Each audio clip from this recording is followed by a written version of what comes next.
ನಮಸ್ಕಾರ ವೀಕ್ಷಕರ, ಡಿಬೇಟ್ ಕಾರ್ಯಕ್ರಮಕ್ಕೆ ಸ್ವಾಗತ. ನಾನು ಸಾಮ್ರಾಟ್ ಮಂಜು. ಇವತ್ತಿನ ವಿಷಯ ಏನಪ್ಪ ಅಂತ ಹೇಳಿದ್ರೆ ಎಲ್ಲರಿಗೂ ತಿಳಿದಂಗೆ ಲೋಕಸಭಾ ಚುನಾವಣೆ 2024 ಘೋಷಣೆಯಾಗಿದೆ. ಕರ್ನಾಟಕ ಬೆಂಗಳೂರು ಗ್ರಾಮಾಂತರ ಲೋಕಸಭಾ ಕ್ಷೇತ್ರಕ್ಕೆ ಕಾಂಗ್ರೆಸ್ ಅಭ್ಯರ್ಥಿಯಾಗಿ ಡಿ.ಕೆ. ಸುರೇಶ್ ಅವರು ಕಣಕ್ಕಿಳಿದಿದ್ದಾರೆ. ಅದೇ ರೀತಿ ಬಿಜೆಪಿ ಮತ್ತೆ ಜೆಡಿಎಸ್ ಮೈತ್ರಿ ಅಭ್ಯರ್ಥಿ ಡಾಕ್ಟರ್ ಸಿ.ಎನ್. ಮಂಜುನಾಥ್ ಅವರು ಕಣಕ್ಕಿಳಿದಿದ್ದಾರೆ. ಬನ್ನಿ ವೀಕ್ಷಕರೇ, ರಾಜಕೀಯ ವಿಶ್ಲೇಷಣೆ ಬಗ್ಗೆ ಮಾತಾಡಲು ನಮ್ಮೊಂದಿಗೆ ರೈತ ಮೋರ್ಚಾ ಸಂಘದ ಬಿಜೆಪಿ ರೈತ ಮೋರ್ಚಾ ಸಂಘದ ಅಧ್ಯಕ್ಷರು ಆಲ್ದೇನಹಳ್ಳಿ ತಿಮ್ಮರಾಜ್ ಅವರು ಇದ್ದಾರೆ. ಕಾರ್ಯಕ್ರಮಕ್ಕೆ ಸ್ವಾಗತ. ಓಕೆ ತಿಮ್ಮರಾಜ್ ಅವರೇ, ಮೊದಲಿಗೆ ಕೆಲವೊಂದಷ್ಟು ಪ್ರಶ್ನೆಗಳು. ಆ ಪ್ರಶ್ನೆಗಳು ಕೇಳೋದಾದ್ರೆ, ಕರ್ನಾಟಕಕ್ಕೆ ಕೇಂದ್ರ ಸರ್ಕಾರದ ಕೊಡುಗೆಗಳೇನು ಸರ್? ಈಗ ಕರ್ನಾಟಕಕ್ಕೆ ಕೇಂದ್ರ ಸರ್ಕಾರದ ಕೊಡುಗೆ ಅನ್ನೋದಕ್ಕಿಂತ ಈ ದೇಶಕ್ಕೆ ನರೇಂದ್ರ ಮೋದಿಜಿ ಅವರ ಹಾಗೂ ಕೇಂದ್ರ ಸರ್ಕಾರದ ಕೊಡುಗೆ ಯಥೇಚ್ಛವಾಗಿದೆ. ಈಗ ಉದಾಹರಣೆ, ತಾವು ಈ ರಾಜ್ಯದಲ್ಲಿ ಈ ರಾಜ್ಯದ ಜನತೆ ನೋಡ್ತಾ ಇದ್ದಾರೆ, ಮುಂದೆಯೂ ನೋಡ್ತಾರೆ. ಈಗ ಕರ್ನಾಟಕದ ಸರ್ಕಾರ ಏನು ಅವರ 5 ಗ್ಯಾರಂಟಿ ಯೋಜನೆಗಳನ್ನ ಹೇಳುವ ಮುಖಾಂತರ ಅದನ್ನು ಇವತ್ತು ಜನಗಳಿಗೆ ಅದರ ಬಗ್ಗೆ ಹೇಳಿ ದಿಕ್ತೋಪಿಸಿ ಇವತ್ತು ಸರ್ಕಾರ ಒಂದು ಸುವ್ಯವಸ್ಥೆಗೆ ತಂದಿದೆ. ಅಲ್ಲ, ಈಗ ರಾಜ್ಯ ಸರ್ಕಾರ ಸಾಕಷ್ಟು ಒಂದು ಗ್ಯಾರಂಟಿಗಳನ್ನ ಕೊಟ್ಟಿದೆ ಸರ್. ಈಗ ರಾಜ್ಯ ಸರ್ಕಾರ ಏನು ಗ್ಯಾರಂಟಿ ಕೊಟ್ಟಿದೆಯೋ ಆ ಗ್ಯಾರಂಟಿಗಳಿಂದ ಇವತ್ತು ಜನನೇ ಕಷ್ಟ ಬೀಳಬೇಕು. ಜನಗಳ ತೆರಿಗೆ ದುಡ್ಡೇ ವ್ಯಯ ಆಗ್ತಾ ಇದೆ.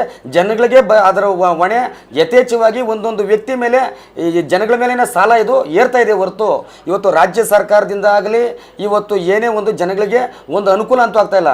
ಇದರಿಂದ ಅನಾನುಕೂಲ ಆಗ್ತಾ ಇದೆ ಹೊರತು ಯಥೇಚ್ಛವಾಗಿ ಜನಗಳಿಗೆ ಅನುಕೂಲ ಅಂತೂ ಇಲ್ಲ. ಕೆಲವೊಂದಷ್ಟು ಜನ ಹೇಳ್ತಿದ್ದಾರೆ ಬಡವ ಪರವಾಗಿರುವಂತಹ ಸರ್ಕಾರ ಕಾಂಗ್ರೆಸ್ ಸರ್ಕಾರ ಅಂತ ಹೇಳ್ತಿದ್ದಾರೆ. ಸರ್, ಈಗ ತಾವು ಕೇಳಿದ್ರಿ ಕಾಂಗ್ರೆಸ್ ಸರ್ಕಾರ ಇವತ್ತು ಬಡವರ ಪರವಾಗಿ ಸರ್ಕಾರ ಅಂತ. 70 ವರ್ಷಗಳಿಂದ ಕೇಂದ್ರದಲ್ಲಿ ಕಾಂಗ್ರೆಸ್ ಸರ್ಕಾರನೇ ಆಡಳಿತ ನಡೆಸ್ತಾ ಇತ್ತು, ಅಧಿಕಾರದಲ್ಲಿತ್ತು. ಆದರೆ ಅವರ ಕೊಡುಗೆ ಏನು, ಈಗ ಏನು ಸತತವಾಗಿ 10 ವರ್ಷಗಳಿಂದ ಏನು ನಮ್ಮ ಮೋದಿಜಿಯವರ ಸರ್ಕಾರ ಇದೆ, ನಮ್ಮ BJP ಸರ್ಕಾರ ಇದೆ, ಇದರ ಸಾಧನೆ ಏನು ಅನ್ನೋದನ್ನ ಜನಗಳಿಗೆ ಈಗ ನಾನು ತಿಳಿಸ್ಕೊಡೋದಕ್ಕೆ ನಾವು ರೆಡಿಯಾಗಿದ್ದೇವೆ. ಸರ್, ಈಗ ಕೇಂದ್ರ ಸರ್ಕಾರದ ಸಾಧನೆ ಏನು ಅಂತ ಕೇಳಿದ್ರಿ ತಾವು. ಅಂತ್ಯೋದಯವೇ ಮೂಲ ಮಂತ್ರ. ನಮ್ಮ ಸರ್ಕಾರದ ಮೂಲ ಮಂತ್ರವೇ ಯಾವುದೇ ಒಂದು ಕಾರ್ಯಕ್ರಮವನ್ನು, ಯಾವುದೇ ಒಂದು ಯೋಜನೆಯನ್ನು ನಾವು ಕೈಗೊಂಡಾಗ ಅದು ಜನರಿಗೆ ತಲುಪಬೇಕಂದ್ರೆ ಅಂತ್ಯೋದಯ ಮೂಲ ಮಂತ್ರವಾಗಿ ನಮ್ಮ ಕೇಂದ್ರ ಸರ್ಕಾರ ರೂಢಿಸ್ಕೊಂಡಿದೆ. ಅಂತ್ಯೋದಯ ಅಂದರೆ ನಾವು ಯಾವುದೇ ಒಂದು ಯೋಜನೆ ಕೈಗೊಂಡ್ರೇನು ಅದು ಜನರಿಗೆ ತಲುಪುವಲ್ಲಿ, ಅದು ಅವ್ರಿಗೆ ಮುಟ್ಟುವಲ್ಲಿ ಅಂತ್ಯೋದಯದ ರೂಪುರೇಷೆ ಕಾಣಬೇಕು. ಉದಾಹರಣೆಗೆ ನಿಮಗೆ ಸುಮಾರು ಸೌಲಭ್ಯಗಳಿದೆ. ಈಗ ಪ್ರಧಾನಮಂತ್ರಿ ಗರೀಬ್ ಕಲ್ಯಾಣ ಅನ್ನ ಯೋಜನೆ ಅಡಿಯಲ್ಲಿ ದೇಶದ 80 ಕೋಟಿಗೂ ಅಧಿಕ ಬಡವರಿಗೆ ಉಚಿತ ದವಸ ಧಾನ್ಯಗಳನ್ನ ತಮ್ಮ ಮನೆ ಬಾಗಿಲಿಗೆ ನೇರವಾಗಿ ತಲುಪಿಸ್ತಾ ಇರತಕ್ಕಂತಹ ಏಕೈಕ ಸರ್ಕಾರ ಯಾವುದಾದ್ರೂ ಇದ್ದರೆ ಕೇಂದ್ರದಲ್ಲಿ BJP ಸರ್ಕಾರ.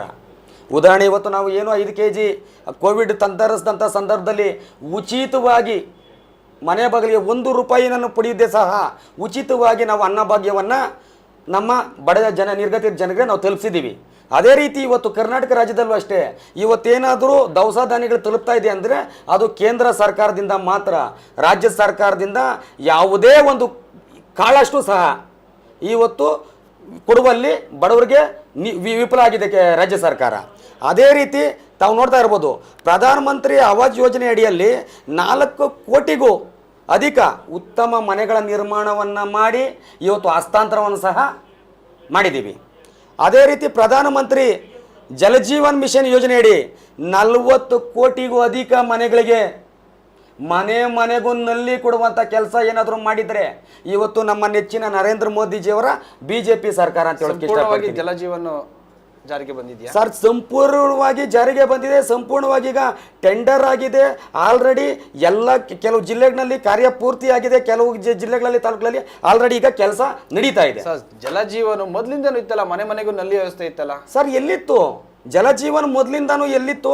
ಕೆಲವೊಂದು ಮನೆಗಳಿಗಿತ್ತು, ಕೆಲವೊಂದು ಹಳ್ಳಿಗಳಲ್ಲಿ ಪಾಪ ಇದು ಟ್ಯಾಂಕರ್ಗಳ ಮುಖಾಂತರ ಇದನ್ನು ಬಿಟ್ಟು ಬೋರ್ವೆಲ್ಗಳ ಕೊರತೆ ಇತ್ತು, ಎಲ್ಲೂ ಸಹ ನೀರಿನ ಕೊರತೆ ಇತ್ತು.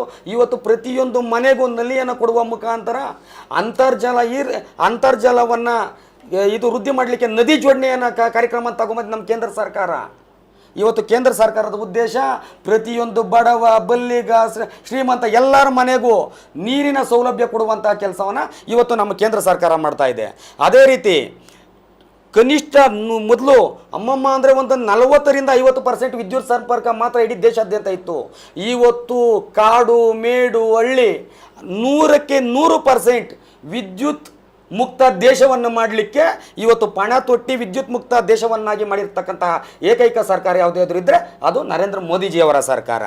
ಅದೇ ರೀತಿ ತಾವು ನೋಡಿರ್ಬೋದು, ದೇಶದಲ್ಲಿ ವ್ಯಾಪಾರಿಗಳು ಪ್ರಧಾನಮಂತ್ರಿಯವರ ನಿಧಿಯಿಂದ ಸುಮಾರು 53 ಲಕ್ಷ ಕೋಟಿಯಷ್ಟು ಸಾಲದ ವಿತರಣೆ. ಇವತ್ತು ಸಣ್ಣ ವ್ಯಾಪಾರಿಗಳಿಗಿರ್ಬೋದು, ಕೈಗಾರಿಕೋದ್ಯಮಿಗೆ 53 ಕೋಟಿ ಲಕ್ಷದಷ್ಟು ಸಾಲ ವಿತರಣೆ ಮಾಡುವ ಮುಖಾಂತರ ಅವರ ಮಾಡುವಂಥ ಒಂದು ವ್ಯಾಪಾರಕ್ಕೆ, ಅವರ ಒಂದು ಉನ್ನತೀಕರಣಕ್ಕೆ ಇವತ್ತು ನಮ್ಮ ಸರ್ಕಾರ ನೆರವಾಗಿದೆ. ಅದೇ ರೀತಿ ತಾವು ಇನ್ನೊಂದು ನೋಡ್ಬೋದು, ದೇಶದ ಬಡ ಜನರು ಆರ್ಥಿಕವಾಗಿ ಮುಖ್ಯವಾಹಿನಿಯಲ್ಲಿ ತರಲು ಜನಧನ್ ಯೋಜನೆ ಅಡಿಯಲ್ಲಿ 51 ಕೋಟಿ ಜನರಿಗೆ ಖಾತೆ ತೆರೆಯುವುದಕ್ಕೆ ಇವತ್ತೇನಾದರೂ ಎಲ್ಲ ನಿರ್ಗತಿಕರು ಬಡವರು ಏನಾದರೂ ಅವರು ಕೂಡಿಟ್ಟಂಥ ಹಣವನ್ನು ಇವತ್ತು ಒಂದು ಬ್ಯಾಂಕ್ ಖಾತೆಯಲ್ಲಿ ಅವರು ಅದನ್ನು ಸದುಪಯೋಗ ಪಡಿಸ್ಕೊಂಡು ಅದನ್ನ ಶೇಖರಣೆ ಮಾಡ್ಕೊತಾ ಇದ್ದಾರೆ ಅಂದರೆ ನೇರವಾಗಿ ಯಾವುದೇ ಖರ್ಚಿಲ್ದಿರ ಎಲ್ಲ ಬಡವರಿಗೂ ಒಂದು ಬ್ಯಾಂಕ್ ಖಾತೆಯನ್ನು ತೆರೆಯುವಂಥ ಸೌಲಭ್ಯ ಮಾಡಿಕೊಟ್ಟಿದ್ದು ನಮ್ಮ ಕೇಂದ್ರ ಸರ್ಕಾರ. ಅದೇ ರೀತಿ ತಾವು ಉಜ್ವಲ್ ಯೋಜನೆ ಅಡಿಯಲ್ಲಿ 10 ಕೋಟಿಗೂ ಅಧಿಕ ಕುಟುಂಬಕ್ಕೆ ನಾವಿವತ್ತು ಮನೆ ಸಂಪರ್ಕಕ್ಕೆ ಗ್ಯಾಸ್ ಸಿಲಿಂಡರನ್ನು ಉಚಿತವಾಗಿ ನೀಡಿರುವ ಮುಖಾಂತರ ಇವತ್ತು ಶ್ರೀಮಂತರಿಗೊಂದು ನ್ಯಾಯ, ಬಡವರಿಗೊಂದು ನ್ಯಾಯ ಅನ್ನೋ ರೀತಿಯಲ್ಲಿ ಎಲ್ಲರ ಮನೆಯಲ್ಲೂ ಗ್ಯಾಸ್ ಸಿಲಿಂಡರ್ ಕೊಡುವಂತಹ ಯೋಜನೆ ಅಂತಂದಿದ್ದು ನಮ್ಮ ನರೇಂದ್ರ ಮೋದಿಜಿ ಅವರು. ಗ್ಯಾಸ್ ಸಿಲಿಂಡರ್ ಬೆಲೆ ಏರಿಕೆ ಜಾಸ್ತಿ ಆಗ್ತಿದೆ ಅಂತ ಒಂದು ಆರೋಪ ಸಹ ಇದೆ ಸರ್. ಈಗ ತಾವು ನೋಡಿರ್ಬೋದು, ದೇಶ ಕಡೆ ಪೆಟ್ರೋಲ್ ರೇಟು ಜಾಸ್ತಿ ಆಗ್ತಾ ಇದೆ ಸರ್. ಈಗ ತಾವು ಗಮನಿಸ್ಬೋದು, ದೇಶ ಕೋವಿಡ್ ಬಂದು ತತ್ತರಿಸಿದಂಥ ಸಂದರ್ಭದಲ್ಲಿ ಇಡೀ ವಿದೇಶಗಳು, ಅಂತಾರಾಜ್ಯಗಳು, ಎಲ್ಲ ಜಿಲ್ಲೆಗಳು ದೇಶನೇ ಇವತ್ತು ತತ್ತರಿಸಿ ಹೋಗುವಂಥ ಸಂದರ್ಭದಲ್ಲಿ ಆವತ್ತು ಅಷ್ಟೇ ಧೃತಿಗೆಡದೆ ನಮ್ಮ ರಾಜ್ಯದ ಜನರನ್ನು, ನಮ್ಮ ದೇಶದ ಜನರನ್ನು ಇವತ್ತು ಕಾಯುವ ನಿಟ್ಟಿನಲ್ಲಿ ಯಾವುದೇ ಒಂದು ವಿದೇಶದಲ್ಲಿ ಇವರು ಸಾಲದ ಹೊಣೆಯನ್ನು ಹೊರದಿರ ಅವತ್ತು ಮಾಡಿರ್ತಕ್ಕಂತಹ ಇವರ ಸೇವೆಗೆ ಇವತ್ತು ಅವರು ಏನು ಇದು 10 ರೂಪಾಯಿ ಒಂದು ಸಿಲಿಂಡರ್ ಮೇಲೆ ಜಾಸ್ತಿ ಮಾಡಿದ್ರೇನು ಅದೇನು ಜಾಸ್ತಿ ಅನ್ಸಲ್ಲ ಅಲ್ಲ. ಈಗ ಹೋಲಿಕೆ ಮಾಡಿಕೊಂಡ್ರೆ ಕಾಂಗ್ರೆಸ್ ಸರ್ಕಾರ ಇದ್ದಾಗ ಕಡಿಮೆ ಇತ್ತಲ್ಲ ಪೆಟ್ರೋಲ್ ರೇಟು, ಈಗ ಯಾಕೆ ಜಾಸ್ತಿ ಆಗ್ತಿದೆ? ಪೆಟ್ರೋಲ್ ಮತ್ತೆ ಸಿಲಿಂಡರ್ ರೇಟ್ ಎರಡೂ ಅಷ್ಟೇ ಕಾಂಗ್ರೆಸ್ ಸರ್ಕಾರ ಇದ್ದಾಗ ಕಡಿಮೆ ಇತ್ತು. ಸರ್, ಕಾಂಗ್ರೆಸ್ ಸರ್ಕಾರ ಇದ್ದಾಗ ಅಭಿವೃದ್ಧಿಯಲ್ಲಿ ಕುಂಠಿತ ಇತ್ತು. ಇವತ್ತು ಅಭಿವೃದ್ಧಿಯ ಅಲೆ ಏನಾದರೂ ಇದ್ರೆ ಅದು ಬಿಜೆಪಿ ಸರ್ಕಾರ. ಈಗ ನಾವು ಈಗ ಅದನ್ನೇ ಹೆಸರು ಹೇಳಿಕೊಂಡು ಆರೋಪ ಮಾಡ್ತಿದ್ದಾರೆ. ಅಭಿವೃದ್ಧಿ ಹೆಸರು ಹೇಳಿಕೊಂಡು ರೇಟ್ ಜಾಸ್ತಿ ಮಾಡ್ತಿದ್ದಾರೆ. ಕೇಂದ್ರ ಸರ್ಕಾರ ಅಭಿವೃದ್ಧಿ ಹೆಸರು ಹೇಳ್ಕೊಂಡೆ ಜಾಸ್ತಿ ರೇಟು ಬೆಲೆ ಏರಿಕೆ ಮಾಡ್ತಿದ್ದಾರೆ. ಯಾಕೆ ಮಾಡ್ತಿದ್ದಾರೆ ಏನು ಅಂತ ಹೇಳ್ಬಿಟ್ಟು ಕಾಂಗ್ರೆಸ್ ನೇರವಾಗಿ ಆರೋಪ ಮಾಡ್ತಾರೆ. ಸರ್, ಈಗ ನಾವು ಒಂದು ಕುಟುಂಬದಲ್ಲಿ ದುಡಿಯೋದಕ್ಕೆ ಒಂದೇ ಒಂದು ಸದಸ್ಯ ದುಡಿಯುವ ಯಜಮಾನ ಇದ್ದಾಗ ಆ ದುಡಿಯುವ ಯಜಮಾನಿಗೆ ಏನು ಆರ್ಥಿಕವಾಗಿ ಅವ್ರಿಗೆ ವೇತನ ಬರುತ್ತೋ ಆ ಮಟ್ಟಕ್ಕೆ ಮಾತ್ರ ಅವರು ಸಂಸಾರವನ್ನು ನಿಭಾಯಿಸ್ಬೋದು. ಆದರೆ ನಮ್ಮ ದೇಶದ ಯಜಮಾನ ಆರ್ಥಿಕವಾಗಿ ಏನು ನಮ್ಮ ದೇಶಕ್ಕೆ ವರಮಾನ ಬರ್ತಾ ಇದೆಯೋ ಅದಕ್ಕೂ ಯಥೇಚ್ಛವಾಗಿ ಅಧಿಕವಾಗಿ ಸಂಸಾರವನ್ನು ಉನ್ನತ ಮಟ್ಟಕ್ಕೆ ಕೊಂಡೊಯ್ಯೋದಕ್ಕೆ ಅವರು ಆರ್ಥಿಕವಾಗಿ ಹೊರೆಯನ್ನು ಅನುಭವಿಸ್ತಾ ಇದ್ದಾರೆ ಮನೆಯ ಯಜಮಾನ. ಓಕೆ ಸರ್, ವಿಶ್ವದ 5ನೇ ಆರ್ಥಿಕತೆ ಅಂತ ಹೇಳ್ತಾರಲ್ವಾ ಬಿಜೆಪಿಯವರು, ಯಾಕೆ ಜನಸಾಮಾನ್ಯರ ತಲಾದಾಯ ಹೆಚ್ಚಾಗಲಿಲ್ಲ? ಸರ್, ಈಗ ನಮಗೆ ಉದಾಹರಣೆ ಕೊಡ್ತೀನಿ. ಸ್ವಚ್ಛ ಭಾರತ್ ಯೋಜನೆ ಅಡಿಯಲ್ಲಿ 12 ಲಕ್ಷ ಕುಟುಂಬಗಳಿಗೆ ಇವತ್ತು ಮುಕ್ತ ಶೌಚಾಲಯವನ್ನು ಕೊಟ್ಟಿರ್ತಕ್ಕಂಥದ್ದು ಭಾರತ ಸರ್ಕಾರ. ಇದಕ್ಕೆ ಎಲ್ಲಿ ಬರುತ್ತೆ ಹಣ? ಆರ್ಥಿಕವಾಗಿ ನಾವೇನು ಇವತ್ತು ತೆರಿಗೆಯನ್ನು ಕಟ್ತೀವಿ ಅದನ್ನು ಸದುಪಯೋಗ ಪಡಿಸ್ಕೊಂಡು ಆರ್ಥಿಕತೆಯ ದೃಷ್ಟಿಯಿಂದ ಮಾತ್ರ ಆ ಹಣವನ್ನು ಸದುಪಯೋಗ ಪಡಿಸ್ಕೊಂಡು ಇವತ್ತು ದೇಶವನ್ನು ಮುನ್ನಡೆಸ್ತಾ ಇದ್ದಾರೆ. ಅದೇ ರೀತಿ ಆಯುಷ್ಮಾನ್ ಯೋಜನೆ ಅಡಿಯಲ್ಲಿ 55 ಲಕ್ಷ ಜನರಿಗೆ ವಾರ್ಷಿಕ 5 ಲಕ್ಷದವರೆಗೆ ಉಚಿತವಾಗಿ ಚಿಕಿತ್ಸೆಯನ್ನು ಆಯುಷ್ಮಾನ್ ಭಾರತದ ಅಡಿಯಲ್ಲಿ ನೀಡ್ತಾ ಇದ್ದಾರಲ್ಲ, ಇದು ಯಾಕೆ ಕಾಂಗ್ರೆಸ್ ಸರ್ಕಾರ ಇದ್ದಾಗ ಅವ್ರಿಗೆ ಪರಿಗಣನೆಗೆ ಬಂದಿಲ್ವಾ? ಇವತ್ತು ನನ್ನ ಬಡ ಜನ, ನನ್ನ ದೇಶದ ಜನ ಯಾವುದೇ ಕಾರಣಕ್ಕೂ ತಾವು ದಿನಗೂಲಿ ಮಾಡ್ತಾರೋ, ಬಡವರು ಇರ್ತಾರೆ, ಬಡರೇಖೆಗಿಂತ ಕೆಳಮಟ್ಟ ಇರ್ತಾರೆ, ಅವರು ಹಾಸ್ಪಿಟ್ಲಿಗೆ ಹೋಗೋಂಥ ಸಂದರ್ಭದಲ್ಲಿ ಯಾವುದೇ ತೊಂದರೆ ಆದರೂ ಆಯುಷ್ಮಾನ್ ಭಾರತ್ ಕಾರ್ಡನ್ನು ಉಪಯೋಗಿಸ್ಕೊಂಡು ಅಲ್ಲಿ ವಾರ್ಷಿಕವಾಗಿ 5 ಲಕ್ಷ ಉಚಿತವಾಗಿ ಚಿಕಿತ್ಸೆಯನ್ನು ಕೊಡೋದಕ್ಕೆ ಇವತ್ತು ಆ ವೆಚ್ಚವನ್ನು ಭರಿಸ್ತಾ ಇರ್ತಕ್ಕಂಥದ್ದು ಏಕೈಕ ಸರ್ಕಾರ ಭಾರತ ಸರ್ಕಾರ. ಅಲ್ಲ, ಓಕೆ, ಆದರೂ ಬಡವರು ಜನ ಅವರು ದುಡಿಯುವಂಥ ಒಂದು 15-20 ಸಾವಿರ ದುಡಿತಾರೆ.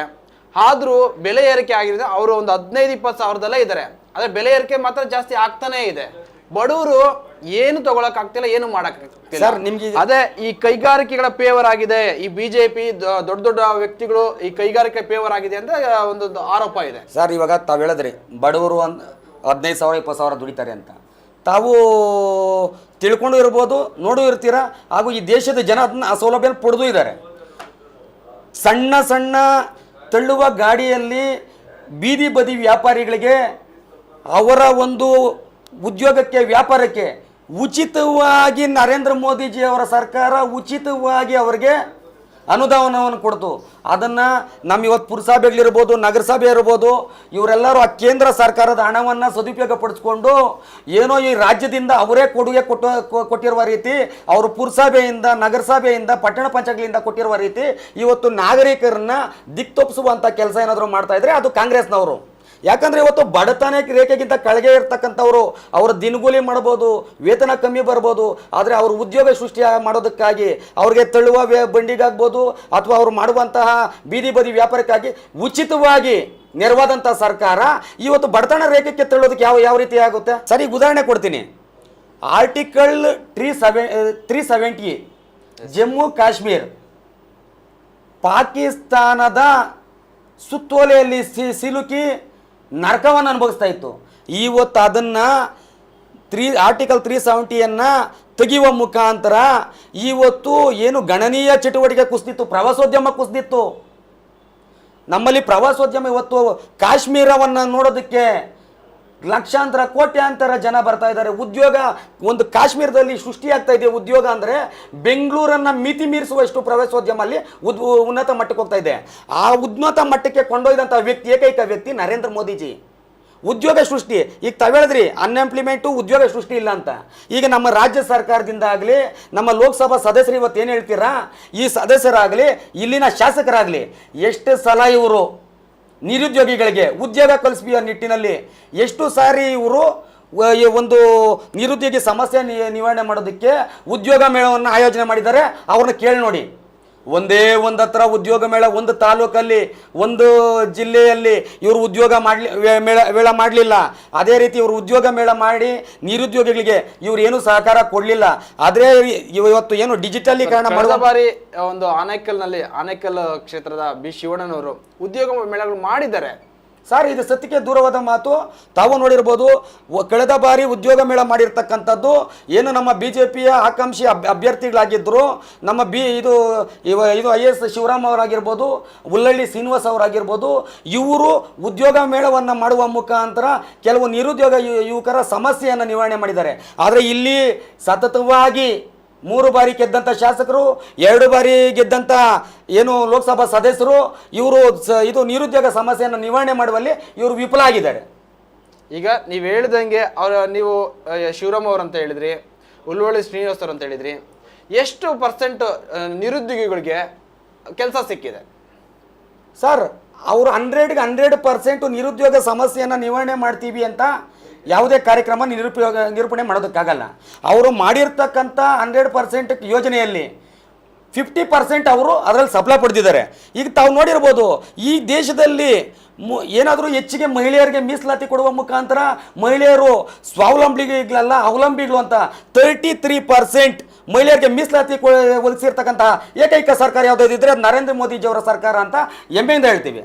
ಓಕೆ ಸರ್, ಈಗ ಡಾಕ್ಟರ್ ಮಂಜುನಾಥ್ ಅವರು ನಿಸ್ವಾರ್ಥ ಸೇವೆಯನ್ನು ಬಳಸಿಕೊಂಡು BJPಯವರು ಡಾಕ್ಟರ್ ಮಂಜುನಾಥ್ ಅವರನ್ನ ಅರ್ಕೆ ಕುರಿ ಮಾಡ್ತಿದ್ದಾರೆ ಅಂತ ಕೆಲವೊಂದು ಮಾತುಗಳು ಬರ್ತಿದೆ. ಇದ್ರ ಬಗ್ಗೆ ಏನು ಹೇಳ್ತೀರಾ? ಸರ್, ಈಗ ಸೋಲುವ ಭೀತಿಯಲ್ಲಿ ಕಾಂಗ್ರೆಸ್ ಅವರು ಇವತ್ತು ಸೋಲುವ ಭೀತಿಯಲ್ಲಿ ಅವರು 100 ಆರೋಪ ಮಾಡಬಹುದು.